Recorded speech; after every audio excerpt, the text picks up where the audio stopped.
This is a true story.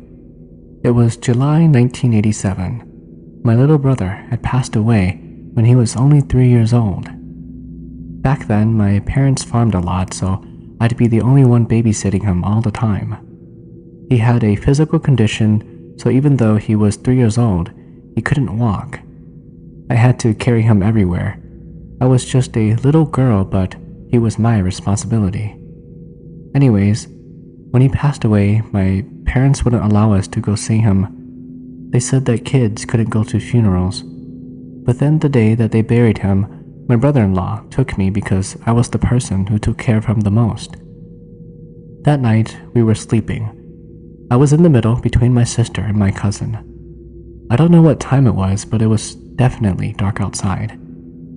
Suddenly, I woke up out of nowhere and I looked towards the stairs were, and there he was, standing there, looking back at me in the suit that he was buried in.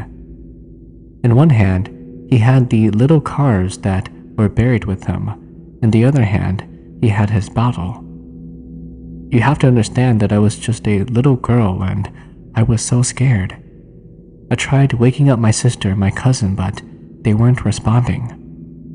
My little brother then began walking towards me. I was so scared, I pulled the blanket over my head. I could feel him standing there, and then I drifted off to sleep. To this day, that image remained clear in my head. I didn't tell my parents until a couple of years ago when I had my daughter. That was when I saw him again. I worked late and I was driving home from work. And you know that feeling that you get when someone is behind you? Well, I looked into my rearview mirror, and there he was, sitting in the back seat. He didn't look at me, but I think he knows that I'm scared of him. I used to get scared, but now whenever I get that feeling that someone is behind me or watching, I know it's him because I took care of him when he was alive. So maybe now he's my little angel following me around. That's such a sweet story. If you have siblings, please tell them that you love them. When my daughter was 5 years old, my grandma passed away. That day was like any other day. We lived in California and my family lived back in Minnesota. It was like 2:30 p.m. in the afternoon and I had just picked up my daughter from school. Across from our house, there was this really big tree. My daughter got out of the car and she said, "Mommy, what's that?" And I asked her, what does she mean? And she said that something is sitting on that branch. I asked her what she was talking about. "Mommy, it's right there, don't you see it?" I told her that I didn't see anything. So then my daughter ran across the street and I had no choice but to obviously run after her. She stopped right in front of the tree and pointed to the branch, but I still couldn't see anything. Even so, I felt the hair on the back of my neck stand up and I had goosebumps all over my body. As soon as we got into the house, my phone rang and it was my mom. She told me that my grandma had just passed away. My daughter was still at the window looking at the tree. I asked her if it was still there. She said, "No, Mommy, you're so blind, it's gone now." Later that night, I had a dream about my grandma. She said that she came to visit me but couldn't come into my house because there were people blocking the door, so she just stayed across the street. I woke up and was so scared. I told my husband about it and he told his parents. They said for us not to be scared because we are different now and we have our own ancestors protecting our house, so my grandma wouldn't be able to do anything and could not come inside. I told them about what my daughter saw and they said that little kids can see things like that. I was scared for a very long time. We ended up selling the house and moving away, but I don't understand how my grandma still found me when she has never came to our house.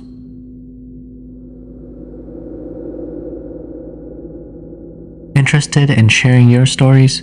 Submit them to HmongChronicles@gmail.com or in the description below. Here is the next story. Thank you. Late one night during the midsummer of '97, after a TV movie, everybody else in my family started towards their room, but I was too tired, so I decided that the sofa was comfortable enough to sleep on. As soon as my mom turned off the hallway light, which was the only light on at the time, and closed her bedroom door, everything went completely dark, except for some little blue beam flashing through our living room windows. Right when I heard my parents' bedroom door shut, I felt a finger playing with my hair. I had pretty long hair back then, when Hmong boys used to part their long hair in the middle. Now it's kind of a trend again. I tried to jerk away, but no movement was made.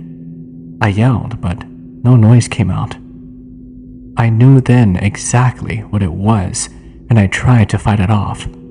Luckily, my little brother, who was a baby back then, was crying for a bottle, so my mom woke up to go refill it. The moment my mom opened her bedroom door and flicked the light switch back on, I struggled so hard that whatever it was must have let me go. Because of this, I flew out of the sofa and tumbled onto the floor.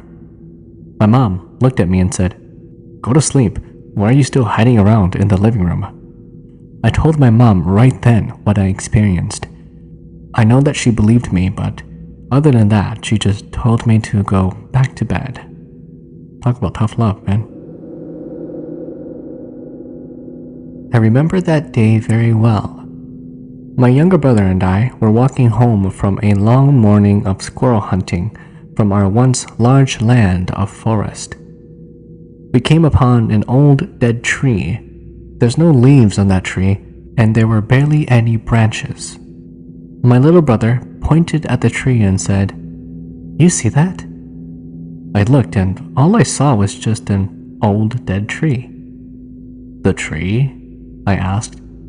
He stared at it. While having the conversation with me, he said, "No, that glowing white rope." I looked again but didn't see anything, so I joked with him, saying, "Let's go home. You're so hungry that you're hallucinating." I also remember very well that look he gave me in that very moment. It was like a, "Are you blind? Am I the only one seeing this thing? I'm scared and confused." It was that kind of look. A few days later, my younger brother got very sick and started acting strangely. My parents invited a shaman over to see if she could solve the problem. After just a short jumping and jingling, she stopped and said that there's an old tree in the woods near our house. This was when she revealed something horrifying. Back then, that tree used to be a place where slave owners would hang their slaves. When my brother and I walked past it, some of the people who died there were bored, so they took my little brother to stay and entertain them. She also added that for us kids to not go hunting alone anymore, and that if somehow, whenever a kid started acting weird at any time and at any places, before leaving or coming home, you have to call their name 3 times and tell them not to stay there and to come home back with you. This was so the person's spirit could not be tethered to the area or any other spirits could take them with them. I still hunt by myself sometimes after that, but I leave my little brother at home. Come to think about it now, it's scary hunting all by myself, but I don't think much about it. I see that old tree every now and then and wonder about it sometimes. I heard this story a little while back. There was this little Hmong boy who lived in Minnesota. Every day, whenever he came home from school, he would always go straight down into the basement to play. His parents would always hear him talking to somebody, but they thought that he was just talking to himself. One day, the parents decided to ask him, and he told them that he had friends down there to play with. The parents were immediately confused. They told the boy to bring his friends out. He went down into the basement and came back and told his parents that his friends didn't want to come upstairs. This freaked out the parents. A few days passed and the little boy kept on looking down from the second floor of their house to the first floor. His parents thought that it was strange and they asked him why he was doing that. He then told them that an old white dude fell down the stairs and died at the bottom. This terrified the mom and dad, so they did their little investigation and found out that a while ago, a person used to live in that house before they did, and he did die by falling down the stairs. They asked him how the boy knew, and he told them that his friends in the basement told him. By now, his parents were really scared. They told him to go ask his friends where they were from, and so the little boy went downstairs into the basement. Later, he came back upstairs and told his parents that his friends are from Laos and Thailand. The parents told the boy to tell his friends to go home, and so he did. A few days later, they heard him talking in the basement again. When he came up, they asked him why his friends didn't go home yet. He replied they did, but that all their houses got destroyed. The parents then questioned him how they all got here. The son told his parents and said that they flew in the air and the air was what took them here. These spirits or these friends of his would tell him a lot of things. Eventually, the parents had a shaman perform a ritual on their son. Unfortunately, they could not get rid of these spirits, and to this day, they still follow him around. I have a story. My husband and I used to live in the house my in-laws currently live in. It's close to a funeral home. One night, while we were driving home, the funeral home folks were pulling out somebody from their car. Her arm fell out from under the covers and off the gurney. I saw it and didn't say anything to my husband. We got home and went straight to bed. Early the next morning, he got up and went to work. I was still in bed, half asleep, and knew he had left for work and closed the door and locked it. All that good stuff.